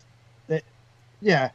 But they take it into reality in Wes Craven's New Nightmare. And that's why I stopped it. I don't really care for that one. In Freddy's Dead, I stopped it there. Because Freddy's Dead is kind of like this meta kind of, it's different. It becomes really stupid in franchises, like later on, like, and some of the characters, like, they want to be alive. Like, Chucky has always wanted to be reborn alive. It's just a very generic horror trope. It's like, I want a new body. I want to be alive. You know what I mean? Almost every other I don't want to be a vampire. I'm like, bitch, I want to be a vampire. That's the one flaw in part 2 that makes no sense to me, is that, like, Freddy is way more dangerous and he's way more kind of safe in the dream world than he is in reality. You just kind of, it's just kind of how you perceive it. There's no dream sex. Because I think people know how to kill. Maybe he's tortured. I think people know how to kill in reality, but in a dream world, it's confusing. It's like I think you're a little bit more scared to be in his world. If you bring him into your world, then you have a little bit more power. That's the way I see it. I think it's just not as effective. Listen, if we're going to fight about this, we're going bare hands. We're going bare hands. Bare hands. But no, seriously, I think that this film is much more of like you have to look at it like a possession film. Like, it's not like the other sequels where Freddy can go to anybody's dream. I think Jesse is susceptible to Freddy living in that particular room. Maybe if nobody was living in that room, Freddy would have just been fucking sitting in a dream world playing fucking Nintendo saying great graphics. He would have possessed Clue Gulliger. He would have been like, he would have possessed Clue Gulliger, and it would have been hilarious. He'd be like, come on, buddy boy. Freddy Krueger. Yeah. But it's much more of like a possession film, and I think that the problem with the first Elm Street is like it ends in sort of a, well, if you just don't believe in this, then it doesn't happen. You know what I mean? Yeah, the ending. So it's like, where do you really go with that? It's a head scratcher. It is a head scratcher, actually. And people argue what the ending really means, and it's like at this point, like, the logic makes no sense in those dream worlds. I understand Moods is saying they could have explored the dream world so much more and expected. The cool thing about Nightmare on Elm Street was that he got you in your dreams. So why directly go to number 2, do that? But as a standalone, you're right. 2 is a great movie, but 1 was the shit because no one had ever seen anything like that at the time. Oh, yeah. So why abandon the one thing that made you unique? That makes sense. 2 is unique in its own, but there's other movies like it. I mean, Phantasm is kind of a mixture of the dream world and reality, right? I would say the Phantasm series feels like that. And Italian horror movies are like that too. So to go right to that is kind of weird. Like, it does feel like a latter sequel. But they got so goofy by the time that one should have came out that they were fucked anyways. Mm-hmm. Yeah. Yeah, for sure. I just love the darkness of that one. It's just so good. But could you imagine the first 4 are all good? Yeah, could you imagine though, like, they did part 1, part 3, part 4, and then they're like, hey, well, we need to kind of take this, or no, and then they did part 5, and then they just went super back to part dark. 5. Yeah, so then they go super dark. They take it back to like, it would have been very jarring too, actually, because part 5 gets really, really goofy, and then if you had it went straight dark, no comedy, into part 2, into the real world, I'm super pretty. The worst one. I hate it. Yeah, I actually have grown in appreciation. I mean, again, I can watch all these movies, but See, what year did that one come out? I get it, 89, right? 89. Yeah, I don't know 89. what all came out in 89, but I don't even really love that one that much. But it's still fucking Freddy, and I'm comparing it to the franchise. As I love all of them, honestly. Well, when I think 89, I think of Intruder, man, right away. It's like one of my favorite slasher films. 89 might be a rough top 10. There's a lot of sequels, man. 2? There's a lot of sequels and shit in those years. Yeah, a lot of sequels. Hellraiser 2 is my number one, probably. I love that movie. Wow. Yeah. It's almost like it's like looking at 1991. See how many sequels are 90? Like those type of year 89, 90, 91, 90. Like there's a lot of fucking franchise sequels, a lot of bad ones because we're getting the later sequels. Shitty. I think there's like 3 films that'll probably be on everybody's list, and then Yeah. the 4 to 10 is like, who the fuck knows? This one, 85 was basically like you had 5 or 6 movies on everyone's list. Me, Moods, and Derek all had the top 6, same 6. And I think me and you had same 8. We had 8 of the same movies. 8 of the same. Yeah, and I think I had 8 of the same with Carly too. Yeah. So and me and Derek had 7, and Moods had 6 or 7, and then 5 for Carly. I had 5 with Carly, and then 5 with If Jeremy wasn't there, it would have been like even less films because I think he had 2 that was not on anybody's list. Yeah, me and Jeremy actually, we were the only ones that had. Oh no, Derek had Return to Oz too, didn't he? Yep. Yeah, but we had Screenplay. Yeah. And I think I was the only one that had Cemetery of Terror. Yes. Yeah. Okay. Yeah, there was like in Midnight Hour. There was a couple of uniques to you guys' list. Mine, I didn't have a solo unique film on mine. I didn't either. Vampire Hunter D was the most unique, but I had basic bitch list. If you had a basic bitch list, I had a basic white bitch drinking White Claw list.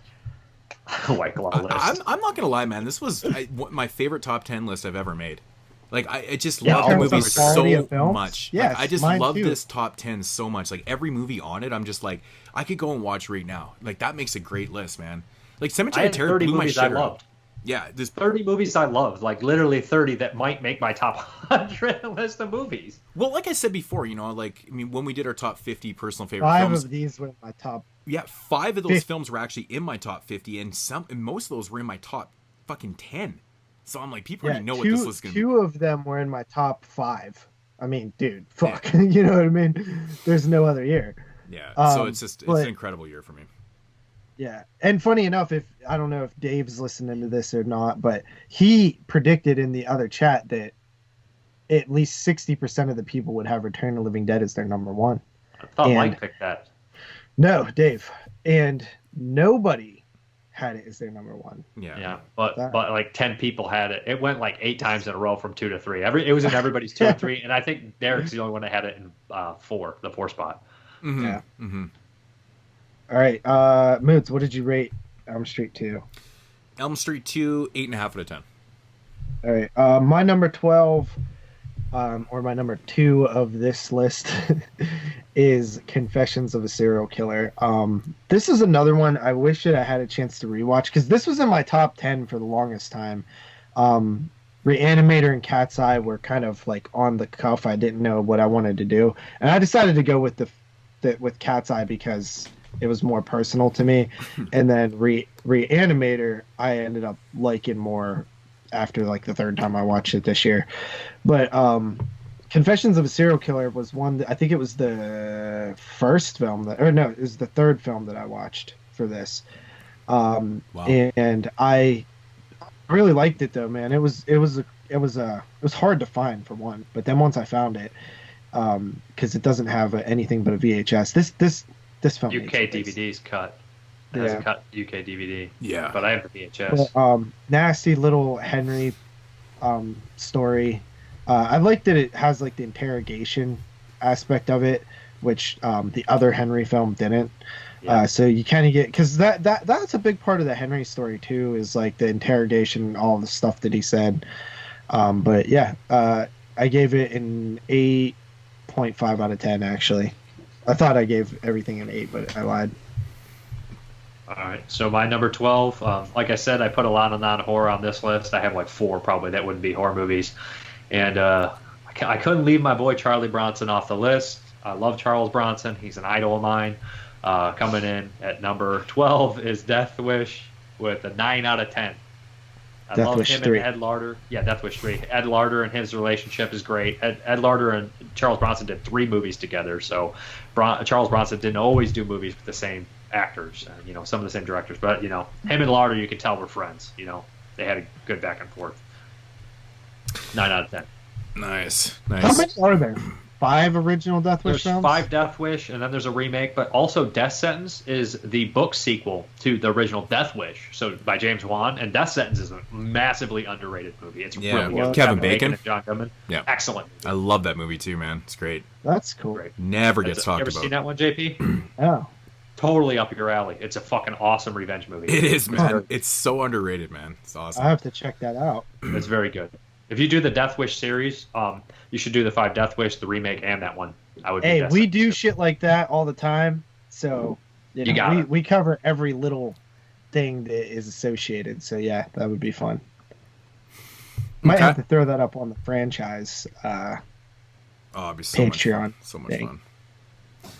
Okay, so coming at number 12 is one of 3 first-time watches that made my top 25 list.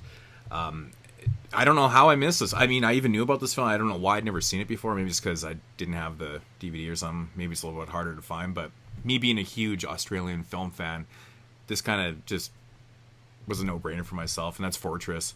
I couldn't help right off the bat notice that it had this very similar kind of vibe right at the beginning with, the school teacher in this kind of isolated school to Wake and Fright. Like, instantly, it's just like, I don't know, I get this idea that, this is just the way the schools are way out in the outback and blah, blah, blah. But it's like all different types of ages in the same kind of school class as Wake and Fright and shit. But it's just this really odd story about these people that, like, basically, kidnap them and then they have to, basically escape them, and all this crazy shit happens. But yeah, I do agree that there is some pretty uncomfortable scenes in this, especially for a TV film. Yeah, when I was watching it, I was like, I shouldn't have watched the HD version. Right. I didn't even know there was an HD version. I watched my DVD. Yeah, dude. I found an HD version on YouTube. Yeah, I that's what I found it on. I think it was on VHS Wasteland or something like that. But transfer was phenomenal. So I'm like, yeah, where is that transfer? Someone did that shit, but hopefully it comes out to Blu-ray, because it's definitely one I feel like a lot of people haven't seen before. But it's great. It's an absolute great, kind of exploitation film, more or less kind of a. I guess it's kind of, yeah. I would say it's basically just a revenge tale in a sense. So, awesome stuff. Really, really enjoyed it. 9 out of 10. Awesome.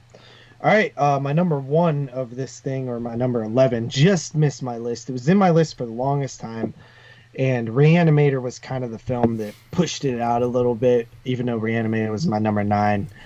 And not my number 10, but I was putting Cat's Eye on my list no matter what, but I just felt like Reanimator was a little bit stronger. But this film is a film that Jeremy loves, and it is The Doctor and the Devils. I love this movie. When we watched it way back in like episode like 28 or something, or like 32 or something, I liked it a lot then, and I hadn't seen it since, but rewatching it, I already knew that I loved it. Like I was like, this is one of the gems of 85 for me. And I just love the Burke and Hare story, and I love how good of a job they do with the time period in this one. Like, it feels like I'm transported back to whenever this was set. The streets are disgusting, and just everybody's dirty as fuck. And I'm like, I'm thinking like, okay, like a prostitute's life must have really fucking sucked back then, because like I guarantee everybody smells like shit and just is disgusting and STDs galore. STDs and fucking. There's some good like gore and like gross out shit in this, and I love the Burke and Hare story. It's been done a few times. There's one from it's called like Body Snatcher. I think Boris Karloff might be in it or something. There's also The Flesh and the Fiends, and then Burke and Hare. So there's a few. Yeah, there's definitely a few. Oh, there's a lot. I like the one from 1972, the one with directed by Vernon Sewell. That one's called Burke and Hare. What's that? Yeah, that one's just called Burke and Hare. It's just right? called Burke and Hare. It was actually Kino released it on the Redemption line. Yeah, I wonder think how I had that. missed that when we prepped for 72. Oh, it's goofy. It's fun though, man. It's got like this really strange kind of atmosphere to it, and it's like it's a little bit more comedic, but at the same time, it's kind of horrifying because if you know what the Burke and Hare story is, it's just nasty. Yeah. But it's fun, man. I like that version of it. It's cool. Doctor and the Devils is really close to the true story. It's close, but it's so weird because they're not actually Burke and Hare. They're not called there, but it might as well be. It's very close and shit. And yeah, they're called Doctor and Devils. Kidding. But no, it's a well. All right, you love that joke. You love hands. that. Oh my right. Good Lord. No, but yeah, seriously, this movie just kicks ass for me. It like I wanted to be able to, because I feel like my list was so generic, and this would have just been like the one film to be like, okay, like I have something that everybody else doesn't have, but it's just there was only 10 spots and there wasn't 11, so I had to cut one, and this is the one that I felt the most suck for cutting. So me too. Because the other ones I don't consider horror, but this would have been a horror movie, and it would have been my 10 if I could figure it out. So feel the same way. All right, so I gave it an 8.5 out of 10. Coolio. Dave. Oh, it's me? So is this my number 11? Yep. All right. Well, I'll make this short and simple. War is hell, and hell is whore. So come and see. Fuck you. Fuck off. This fucking guy. I already talked about it when JP mentioned it, so 9 out of 10 for come and see. It's the first time watch too, and I guarantee it's probably a 5-star movie. That was your first time watch? Yeah. Oh shit. I pre-ordered the Blu-ray for come and see. I'd never seen it, and there's a couple other ones I've always wanted to watch, like The Checklist, which is another messed up war movie, but those are always been on my list. But yeah, come and see also has like amazing wonders that goes through the woods and all sorts of shit. It's just probably one of the best war movies I've ever seen in my life, honestly, and it's from the Soviet Union. So that performance of the fucking lead kid is just like his facial expressions are just fucking horrifying. And did you end up watching that one for this at all, Moods? No, I didn't actually. Never seen it. It was right at the end of the. Never seen it at all? No, I've never seen it before. Oh, it was on the list at the end. Like I said, though, I was stopping at 85. I just didn't get to it, and I mean, I was at this point just really trying to watch stuff that was going to be in the top 10. And I mean, it's not a horror film. Yeah, that's why it's not in my top 10. Yeah. Right. So. Okay, so coming in at number 11 for myself is the movie that got bumped out by my number 10 after watching Cemetery Terror twice in like 3 days because I loved it so much. It's a movie that I love, man. I rock the shirt all the time. I have the VHS, DVD, Blu-ray. I have this weird obsession with this movie. I don't know why. I seen it like early 90s and it just killed me, man. It's the stupidest rape revenge movie of all time, and that's Nail Gun Massacre. It's super low. It's super low budget, but it has the most unique killer. Like literally walks around with this. Dude, wait. In case you haven't noticed, my end is your beginning. You know how we do that all the time? Every time, man. My 25 is your number 11, which is like. But that's so. You know, it kind of plays itself like straightforward. You know, this girl gets raped, and then there's a bunch of murders. You know, all these people that raped her, you know, end up getting killed. But the killer's unique, man. Walks around with like a crotch rocket helmet on, with this stupid robotic voice, killing people with a nail gun. It's like amazing. I mean, every kill is very repetitive, and it kind of goes into like stupid. It kind of goes into stupid territory where some people die that weren't actually associated with them. Yeah. Which is kind of dumb. Like there's this one like half the people. Yeah, it's kind of stupid. But at the same time, you're like, wow, this body count is super high. It's ridiculous. And actually, the end of the movie, I still think is so terrible the way it goes down, but it still makes me laugh because it's so bad. But I don't know what it is. It's entertaining as shit all the way through, man. It has your stupid scenes where people are just kind of thrown into the mix. They're having sex, and we got to go kill them, right? It doesn't make any fucking sense. But now you really pissed me off. Yeah, but the dialogue is so funny. I just love the fact that like these cops that are investigating this shit are trying to be dead serious. They're probably the best actors in the movie too, and they're playing it straightforward, and it just adds to the appeal of the ridiculousness of the movie, because what we're seeing over here, and these guys are playing it dead straight and stuff. It's like, oh my god, what's going on here? But Nail Gun Massacre, pure entertainment for myself. You know, it's not a very well made movie. The music is kind of repetitive and ridiculous in it too, but yeah, it kind of adds to the appeal of it. 9 out of 10 for myself. I love it. I absolutely love that movie. I was in tears. Tears when that one guy at the grill got killed and he fell on the grill. I laughed so hard. It's the funniest kill too. And like, what is it? His daughter that comes out in that bikini? Man, she's fucking major attractive to that. But like the way it goes down, he's like. It's so obvious. It's like the stuff in like Mad TV when like Will Sasso would like hit his hand and then like bear hug like the thing and take everything down with him. So he's just like, oh, it goes right for the grill. Yeah, exactly. He comes out of the water like Rambo. That's so all good, right, man. That's so good. So that's it. The only other 2 films that I wish I had room for was oddly enough, The Ripper, which I really liked.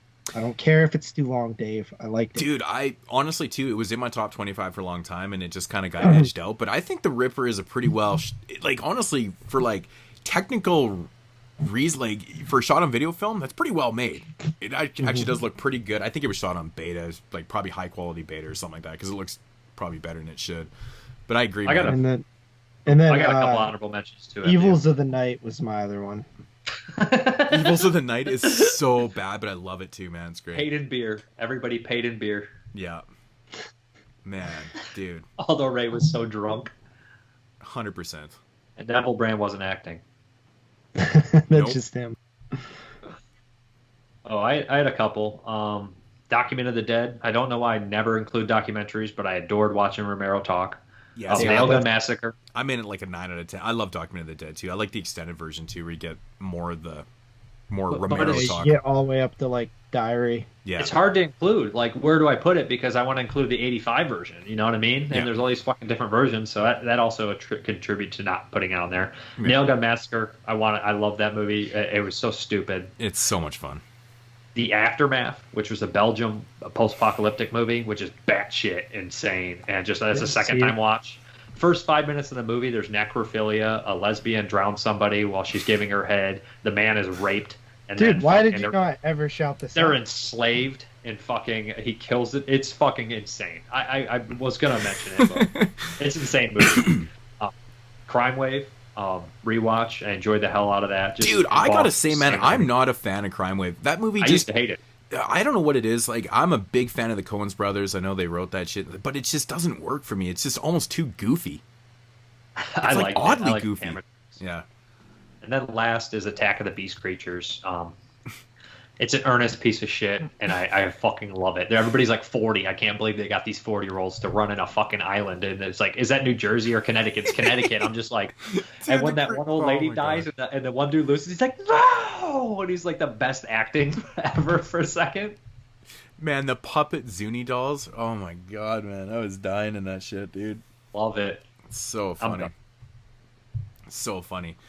I got to mention The Tower. No, I'm just joking. The Tower is what? The Tower is pretty shitty. The Tower is pretty shitty. What? I actually didn't mind. I wish that movie had a better edit to it, man. It's just way too long. It drags and drags and drags. Same director of Ghost Keeper, which is also not very good.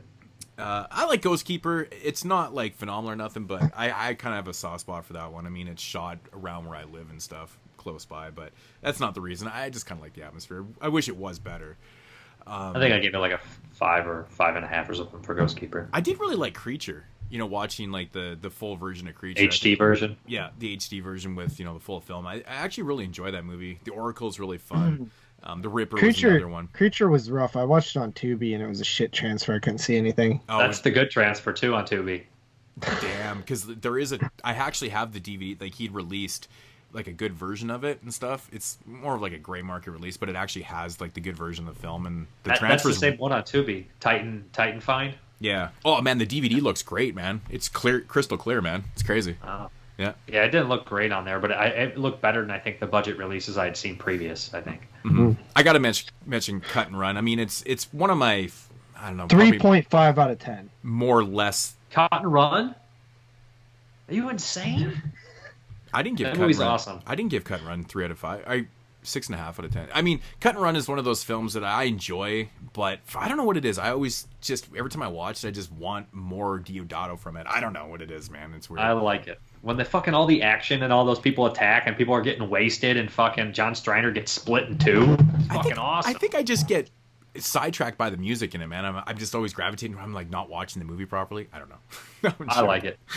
Whorehouse on Highway 5. No, I'm just joking, Dave. That I actually do kind of like. I don't know. I'd rather work than watch that. Sorry, movie. I gave it a 4 out of 10. I mean, I guess okay. I will You mention. could be wrong.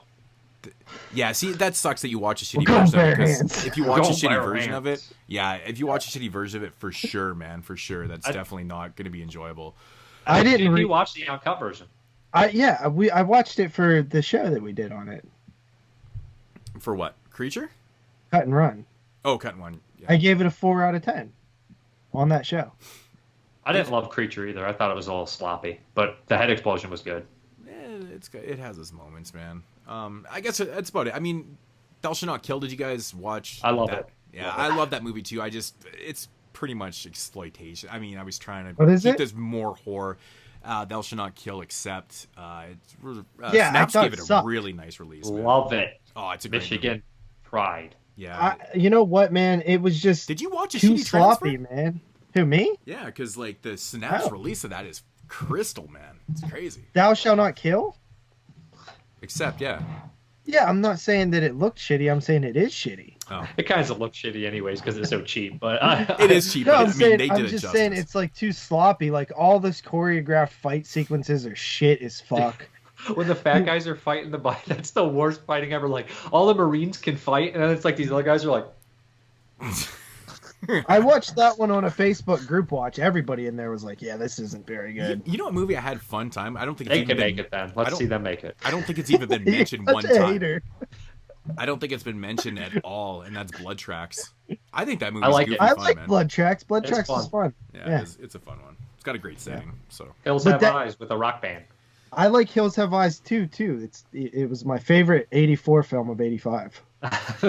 My favorite 84, my favorite 86 film of 85 was Frog Dreaming because somebody's like, "What's Frog Dreaming for?" And fucking was 86. I'm like, fucking asshole. I should have double checked.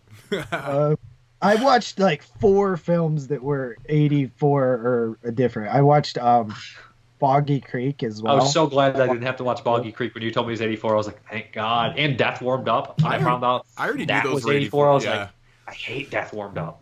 The very first film I watched was Boggy Creek 2. I want to stop right now. Like, Death I'm not Warmed doing Up this is an show. odd Aussie film, man. It really is. It's a strange one. Everybody's like, it's pre-Peter Jackson. Who cares? It sucks. It sucks. I give it Yeah, 4 out of 10. Now, after doing this, I feel like we really gave everybody all of '85 on a platter. Yeah. Dude, watched so many. I watched like 109 fucking movies, dude. That's what I'm saying. It was such a pointless. Not pointless, but we talked so little about the other films that it's Yeah. like we need It's to. worth This we watching. should have been doing this a long time ago. We watched Well, so many damn movies. It was my So- suggestion. What's it? Did you guys watch Yeah. The Strangeness Oh. with the big I said vagina I'm going to do monster? a top 5. Yeah, of course. The big Yeah. vagina monster is awesome. That's also okay. a rough transfer. Yeah, it never looked good. Oh, that movie I think is just shot shitty. They literally shot in a fucking cave. Yeah, it's definitely lit poorly. But honestly, man, the Blu-ray does do it. At least you can see a little bit of what's going on and shit. Before it was just you couldn't see shit. It was one of those ones where it was like the screen was black.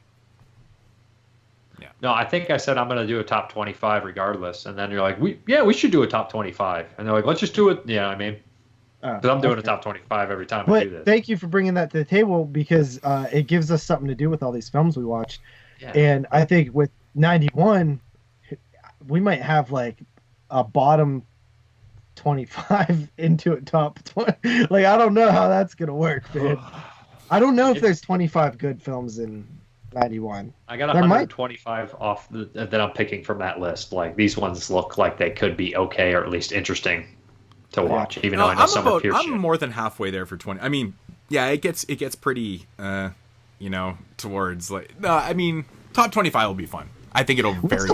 What's up with Ghoulies films not wanting to be on the year that we get? Ghoulies Just like- 2. Or Ghoulies- 3 I would love. because Ghoulies 1 was like, we all thought it was 85 for a minute, and then it wasn't, and then Ghoulies 3 is the same way.